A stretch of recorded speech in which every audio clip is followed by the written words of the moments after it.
Hello everyone, আজকে এসেছিলাম আমাদের বারাসাতের মধ্যম গ্রামের ভেতর দিকে একটা লক্ষ্মী পুজোর মেলাতে, যেটা বেশি বড় নয় আবার খুব ছোটও নয়। তো যাই হোক, এখানে কিন্তু অনেক জিনিস বসেছিল যেগুলোর দাম খুবই কম, মানে 20 থেকে 30 টাকার মধ্যেই জিনিসগুলো তোমরা পেয়ে যাবে। তোমরা চাইলে এখানে কিন্তু আসতে পারো। আর আমি যেদিন এসেছিলাম তখনও কিন্তু মেলাটা ঠিক সেভাবে বসেনি। তো এসেই ফার্স্টে কিন্তু নিয়েছিলাম একটা ডেজার্ট, যেটা হলো ফালুদা, আর এটা আমার খুব ফেভারিট একটা জিনিস।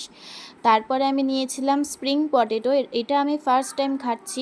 তারপর যখন কাকুটাকে আমরা বললাম যে আমরা একটা ভিডিও করব, তখন কিন্তু দেখো উনি আবার প্রথম থেকে জিনিসটা বানাচ্ছিল, আর এটা কিন্তু অলরেডি আগে থেকে রেডি ছিল। তো আমাদের ভিডিওর জন্য উনি আবার প্রথম থেকে বানাচ্ছিল। আর আমি হয়তো একমাত্র যে এখনও পর্যন্ত এই জিনিসটা ফার্স্ট টাইম ট্রাই করছে, কারণ এটা কিন্তু এতদিনে সবার ট্রাই করা হয়ে গেছে। তাই আলাদাভাবে কিন্তু আমি এটার কোনো রিভিউ তোমাদের সাথে শেয়ার করছি না, কারণ তোমরা জানো এটা কেমন খেতে। তো তোমরা যারা বারাসাতের মধ্যে থাকো তারা কিন্তু একবার এই মেলাটা এসে ঘুরে যেতেই পারো, তোমাদের আশা করি ভালোই লাগবে। তো যাই হোক, তারপরে কিন্তু বাড়ির দিকে বেরিয়ে গেছিলাম, আর যাওয়ার পথে রাস্তা দেখলাম পাপড়ির চাট। আর আমি এই জায়গাটা দিয়ে অল টাইম খাই, কারণ এখানটা সমস্ত খাবার কিন্তু হোম মেড হয়। আর এনারা কিন্তু ভীষণভাবে হাইজিন মেনটেন করে, তো সে কারণে আমি এখান থেকে সবসময় খাই। তো যাই হোক, আজকের মিনি ব্লগটা তোমাদের কেমন লাগলো অবশ্যই কিন্তু কমেন্ট করে জানাবে। আমি যাই বাড়িতে, আর চ্যানেলটাকে সাবস্ক্রাইব করে পাশে থাকবে। দেখা হবে পরের মিনি ব্লগে।